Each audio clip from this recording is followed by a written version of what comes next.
Hello learners, welcome back to the course on learning and development in organization. Today we start with a new module which looks into enhancing workforce capabilities through L&D. So we'll look into the first lecture of this particular module, which is all about planning and action.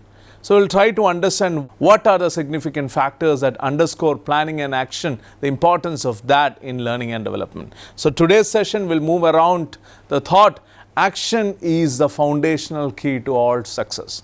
Many a time we see that people simply say things. I would try to take excerpt of an interview from recently which I heard with respect to the former US President Barack Obama. So he was in an interview stating that you might find people who are great in terms of looking into the problem, analyzing it, understanding the different dimensions of it, looking into the problem from a different angle altogether, trying to bring out ideas from a different dimension altogether. All these people are available. But if you want me to describe a go-to person, I will definitely pick the one who can actually act and solve a problem. So many a time action is always considered as the most important aspect, but we seldom do get people who can really act fast and can execute things with perfection. So action is the foundational key to all success, and something which is very critical in case of that discussion would be the planning. So let's start with planning in learning and development. So planning typically refers to the systematic process of setting objectives for employee growth, identifying the skills and knowledge required, and designing a structured approach to achieve these particular goals within a specific time frame. So we are very clear in terms of what specifically comes in L&D, and especially planning in L&D. So it involves defining what needs to be learned, why is it important, and how and when the learning will take place. So planning in learning and development goes beyond, if you ask me, simply scheduling training sessions. It represents the critical bridge between organizational objectives and individual capability development. Effective L&D planning ensures that learning initiatives directly contribute to business outcomes while addressing genuine skill gaps and performance needs. So the modern workplace demands a shift from reactive training approaches to more proactive strategic learning ecosystems. So this transformation requires L&D professionals to think like business partners, understanding not just what skills are needed today, but anticipating future requirements and designing flexible learning pathways that can adapt to changing circumstances altogether. Now let's look into the core planning principles.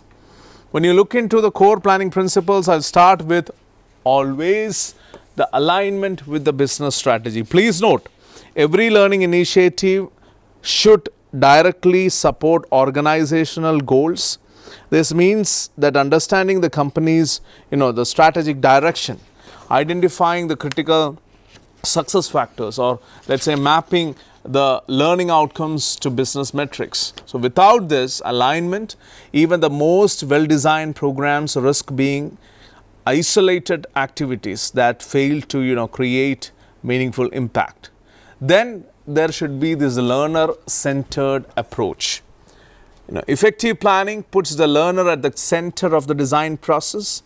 This involves understanding diverse learning preferences, career aspirations, current skill levels, and the practical constraints that learners face in their daily work environment. So a learner-centered approach recognizes that engagement and retention improve dramatically when individuals see clear relevance and value in their learning journey altogether. So this is what is critical with respect to learner-centered approach. So what is specific to learner-centered approach is to enhance the journey of learning.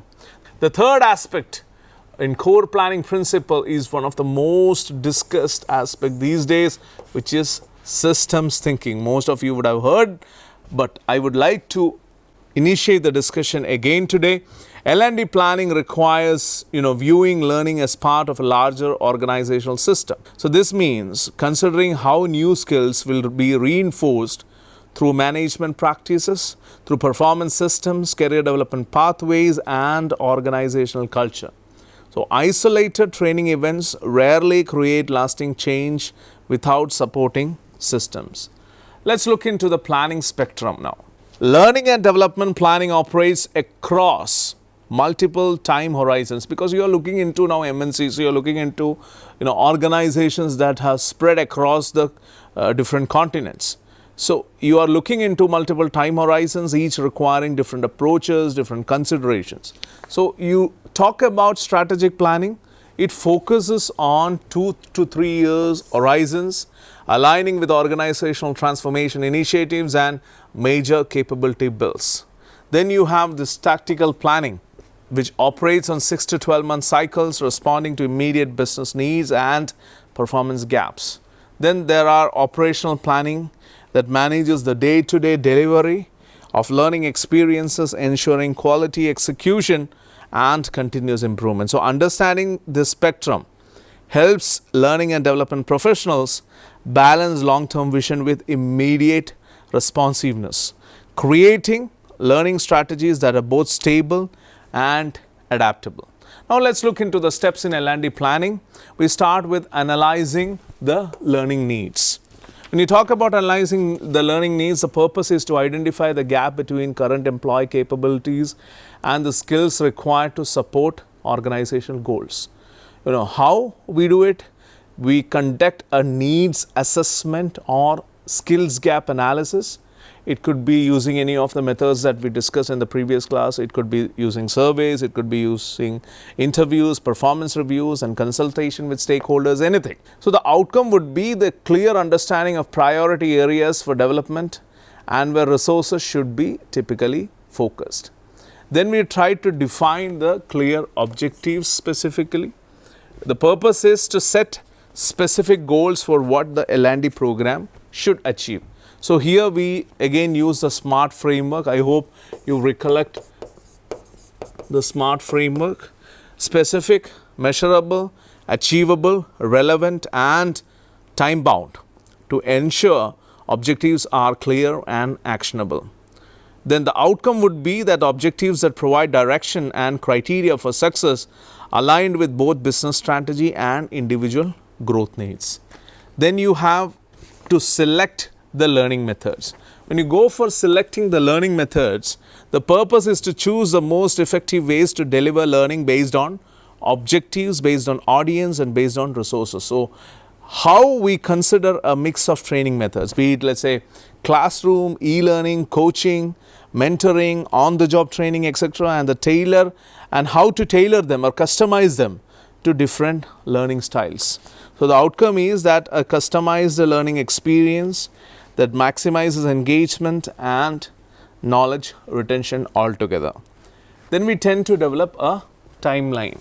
The purpose is to structure the rollout of learning activities for maximum effectiveness. How? Schedule training sessions, set milestones and plan for regular interviews, factor in employee availability and organizational priorities. So the outcome is clear. A clear, actionable timeline that keeps the L&D initiative on track and ensures the timely delivery.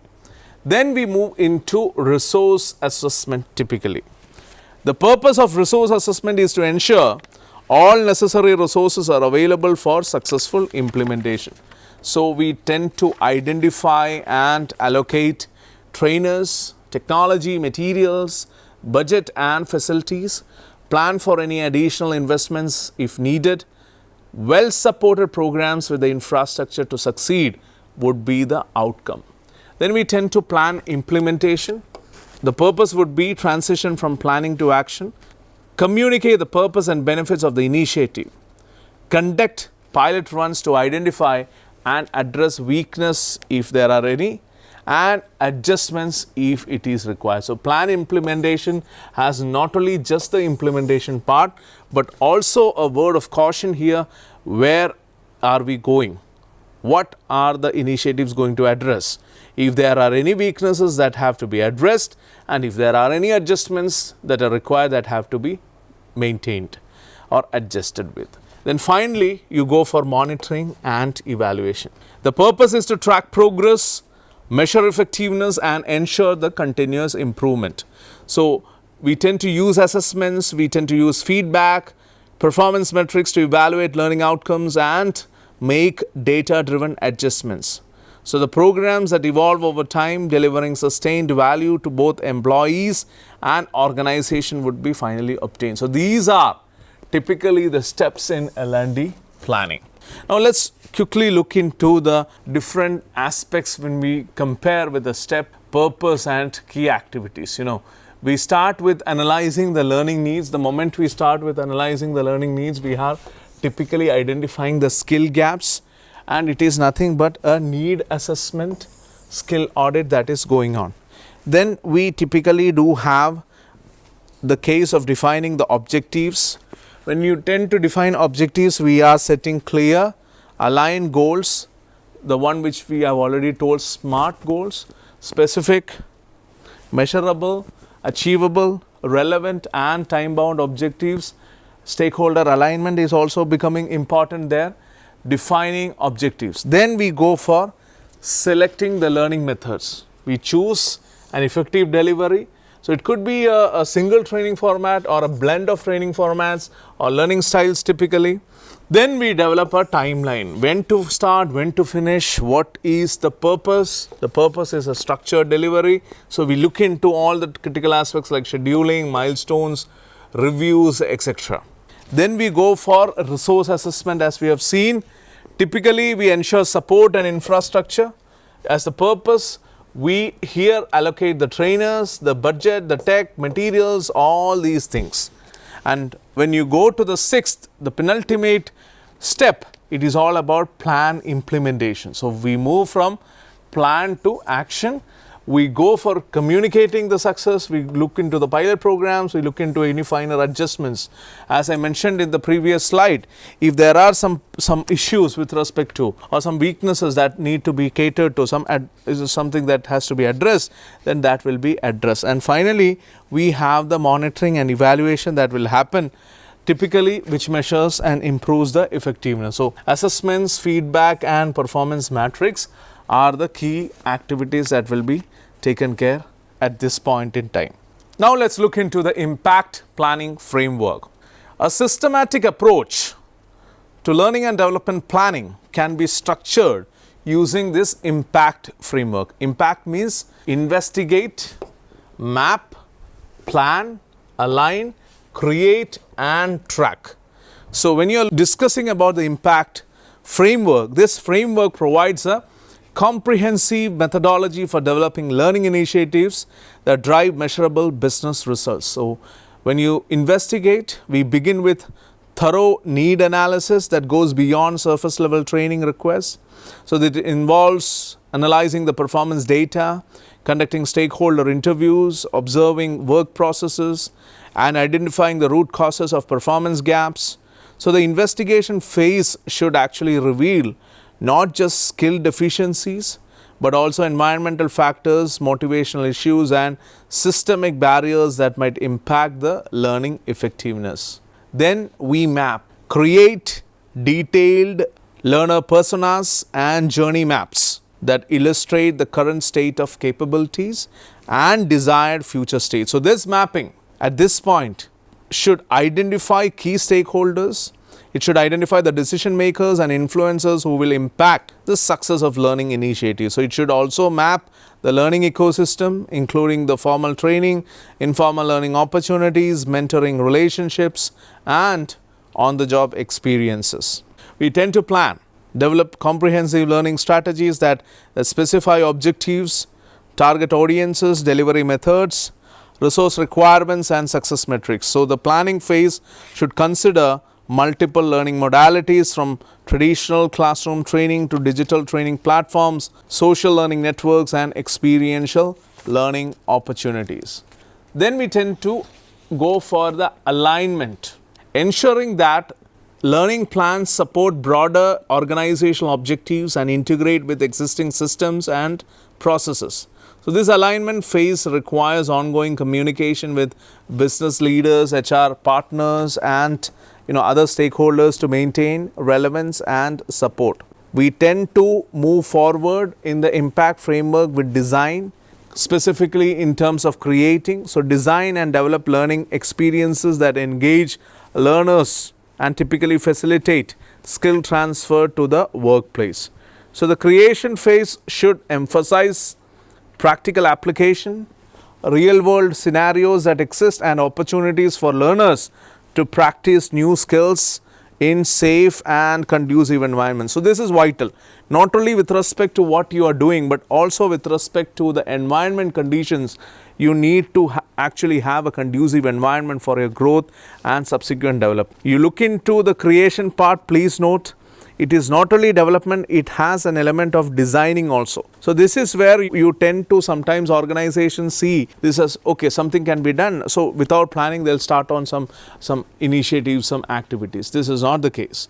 You need to have a proper design of what is going to come, what will be delivered, and a proper feedback has to be collected. So this will ensure that feedback also gives or comes in a regular time frame, and you are in a way equipped to take action for the same. Now let's quickly understand the last aspect, which is tracking. Tracking is all about implementing the measurement systems that monitor both learning effectiveness and business impact. So this tracking phase should include leading indicators, the engagement, completion rates, and lagging indicators, be it, let's say, the performance improvement or the business results. Now let's quickly look into the action in learning and development part, something which we are very eager to address. We have moved from the planning part to action now. Action in learning and development refers to the process of actively engaging employees in solving real workplace challenges, applying new knowledge, and reflecting on outcomes. So a method widely known as action learning. So I want to introduce you to this term, which is one of the most critical terminologies in the learning and development vertical, action learning. This approach moves beyond traditional classroom training by embedding learning directly into the workflow, making it more significant, relevant, practical, and I will say immediately impactful. So what is action learning? To define action learning is a structured process where a small group, it's often called as a set, tackles a real significant organizational problem, implements solutions, and continuously reflects on both the process and the results. So let's understand why this action is important in L&D. Action is important everywhere.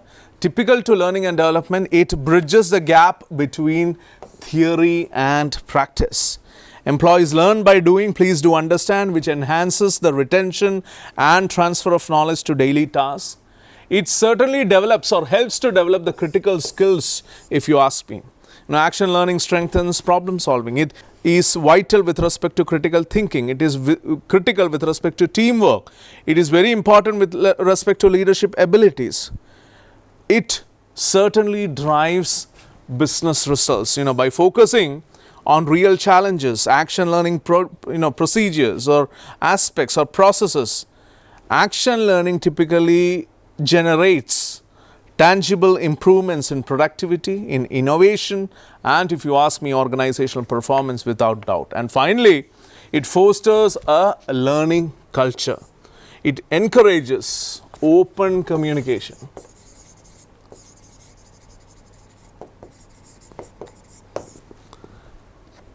Reflection and a willingness to experiment and learn from, if you look into it, from both success and failure. So it looks into both the spectrum.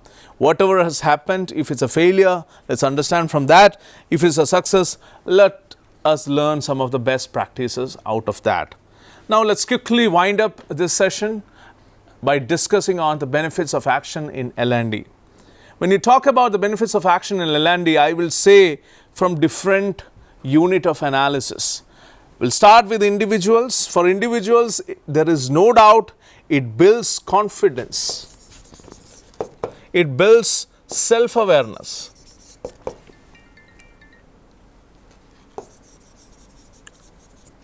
it builds leadership, it enhances learning through reflection and feedback. For teams, it improves collaboration, mutual respect and collective problem solving, develops high performing and adaptable teams. When it comes to organizations, for organization it solves pressing business problems, it boosts innovation and cultivates a culture of continuous improvement. So basically when you look into the learning and development, as I mentioned, rather than simply going ahead with a learning program or some template within the organization, an organization will always look into what are the gaps. They do a need analysis. Based on that, they come up with a design, they plan. The planning part is what we discussed in the first half of this particular session. Then we looked into the implementation part. Both ways we are typically very much concerned with respect to how it will end up. And this is where typically I would like to underscore the importance of planning and implementation in case of learning and development. So we will come up with more details of this in the coming sessions. Till then, take care. Bye-bye.